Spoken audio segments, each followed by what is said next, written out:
Selamat malam Bapak Ibu semuanya. Perkenalkan nama saya adalah Ivan Kurnia.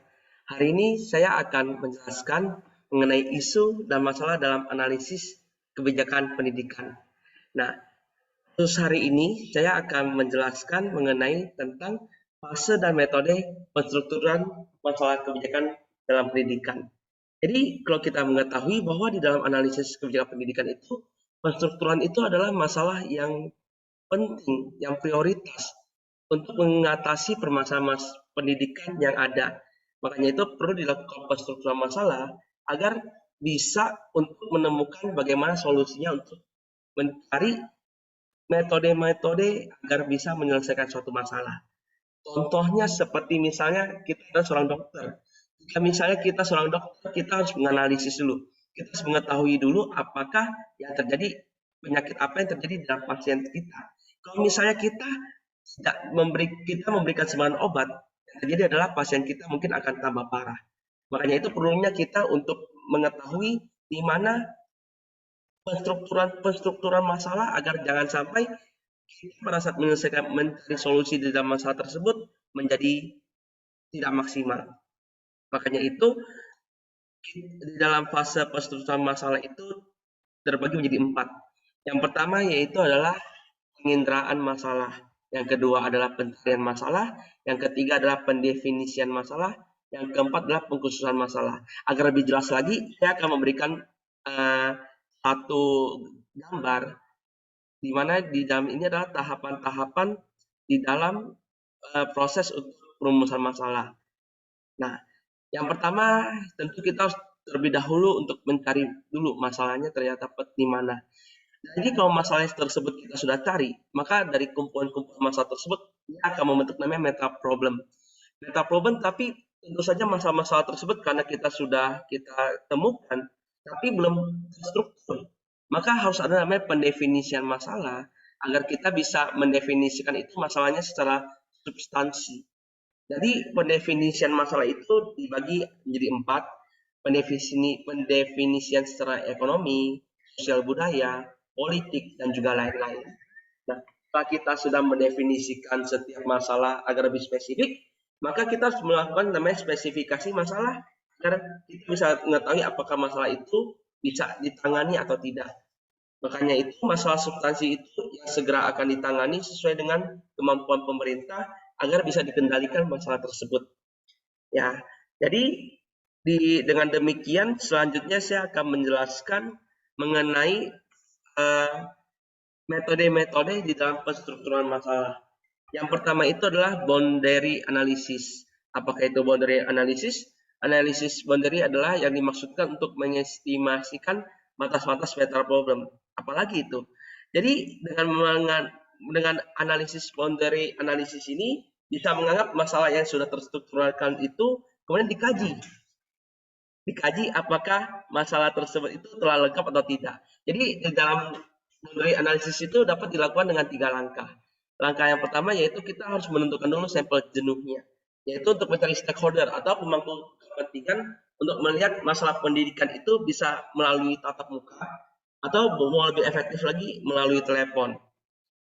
Lalu yang kedua itu kita bisa melakukan namanya pendalaman keterwakilan masalah pendidikan. Jadi para stakeholder, para pemangku kepentingan itu mendalami masalah dan representasi alternatif dari masalah tersebut.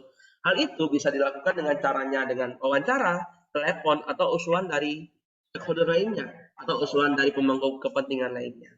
Lalu yang ketiga yaitu estimasi batas, yaitu untuk memperkirakan batas-batas dari meta problem tersebut agar hasil analisis tersebut membuat distribusi frekuensi agar aspirasi dari stakeholder tersebut terhadap masalah pendidikan yang diajukan agar terhindar dari namanya kesalahan tersebut. Lalu yang kedua adalah classification analysis. Klasifikasi analisis merupakan teknik yang tujuannya untuk mengelompokkan konsep-konsep yang relevan dengan pendidikan. Jadi dengan classification analysis ini dapat membantu meyakinkan para analisis kebijakan pendidikan untuk melakukan namanya relevansi substansi. Lalu yang kedua itu bersifat saling terpisah. Lalu yang ketiga itu adalah ketidaksamaan, eksklusif timbal balik. Yang keempat konsisten. Yang kelima adalah berbeda tegas secara hierarki. Berarti dengan melakukan classification analysis itu diklasifikasi agar pemecahan masalah tersebut lebih mudah untuk diselesaikan. Lalu yang ketiga adalah hierarki analisis. Hierarki analisis adalah teknik untuk mengidentifikasikan masalah-masalah atau sebab-sebab yang mungkin atau dapat ditindaklanjuti. Jadi teknik-teknik yang diidentifikasikan itu terdapat 3 hal. Yang pertama adalah sebab-sebab situasi masalah yang mungkin akan terjadi.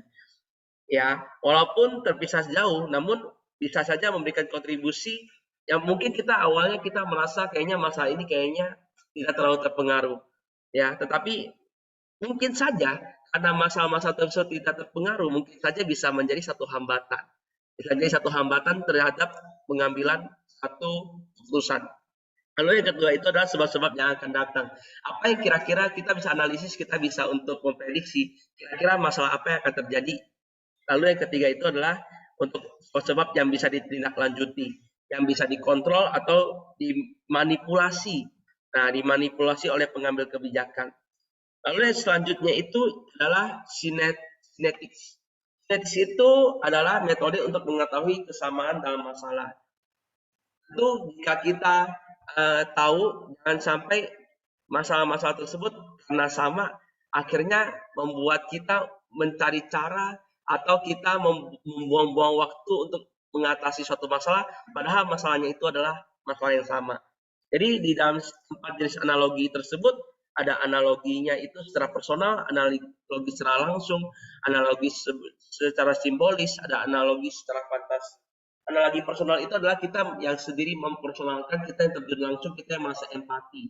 Kita empati untuk terjun langsung untuk mengetahui masalah-masalah yang ada. Analogi langsung adalah kita bagaimana caranya bisa mengamati secara langsung. Lalu analisis simbolik adalah kita menggunakan perumpamaan-perumpamaan. Analogi fantastik adalah kita dengan cara kita untuk berfantasi bagaimana masalah tersebut bisa dapat terjadi. Lalu yang kelima adalah brainstorming. Brainstorming itu adalah curah pendapat untuk membangkitkan ide-ide atau tujuan dalam strategi. Jadi di dalam brainstorming ini untuk menemukan ide, tujuan, dan strategi dalam mengidentifikasi dan menarik konsep-konsep dari situasi dalam masa pendidikan. Jadi metode-metode ini dapat mendorong konsep-konsep untuk upaya menemukan sejumlah saran yang ada. Jadi yang pertama itu bisa melakukan pembentukan kelompok dalam curah pendapat. Yang kedua itu bisa melakukan proses pemunculan dan evaluasi ide yang jelas. Lalu yang ketiga yaitu suasana kegiatan curah pendapat yang terbuka. Lalu yang keempat evaluasi ide yang dilakukan sesudah ide-ide yang terhimpun. Lalu yang keenam adalah multiple perspective analysis. Multiple atau biasa kalau kita sebutkannya itu adalah analisis perspektif. Jadi analisis ini untuk membangkitkan kejelasan pandangan. Tentu kalau kita ingin menemukan suatu masalah, tentu harus kalau misalnya pandangan masalah tersebut tidak jelas, kita tidak mengerti, maka yang terjadi adalah kita menjadi abu-abu untuk menemukan solusinya. Jadi di dalam 4 ciri utama ini ada perspektif secara teknis untuk memandang masalah dan pemecahannya dalam bentuk model yang optimis dengan menggunakan teori probabilitas, ekonometrik dengan menekankan pada pikiran secara kausalitas. Lalu yang kedua adalah perspektif organisasi, memandang masalah organisasi tersebut dan pemecahannya sebagai suatu kemajuan yang secara teratur, ada kemajuannya, ada progresnya. Lalu yang ketiga itu adalah perspektif secara personal. Perspektif secara personal itu memandang masalah atau pemecahan masalahnya itu dalam kerangka persepsi, nilai dan kebutuhan individunya tersebut. Ya. Lalu selanjutnya yang ketujuh adalah assumption analysis. Analisis asumsi ini adalah teknik untuk mensintesiskan secara kreatif berbagai asumsi yang bertentangan secara strategi. Jadi di dalam prosedur dalam analisis asumsi, kita harus identifikasi dulu siapa orang yang memangku kepentingan. Orang yang memangku kepentingan siapa saja. Lalu yang kedua adalah memperjelas asumsi. Yang ketiga adalah membandingkan asumsi satu sama lain. Yang keempat adalah mensintensikan asumsi tersebut. Lalu yang kedelapan adalah pemetaan argumen, analisis untuk menilai asumsi-asumsi yang ada. Nah, dengan adanya argumentation mapping ini, maka tiap-tiap mode argumen kebijakan pendidikan secara otoritas, statistikal, analisis, intuitif, kritik sosial, itu didasarkan pada asumsi yang berbeda. Maka itu harus dilakukan namanya pemetaan.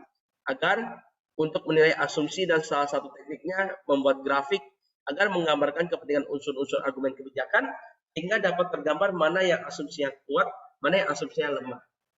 Oke, sekian mengenai penjelasan saya mengenai isu dan masalah di dalam pendidikan.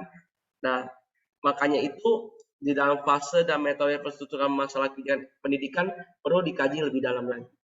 Oke, sekian dengan saya Ivan. Terima kasih. Selamat malam.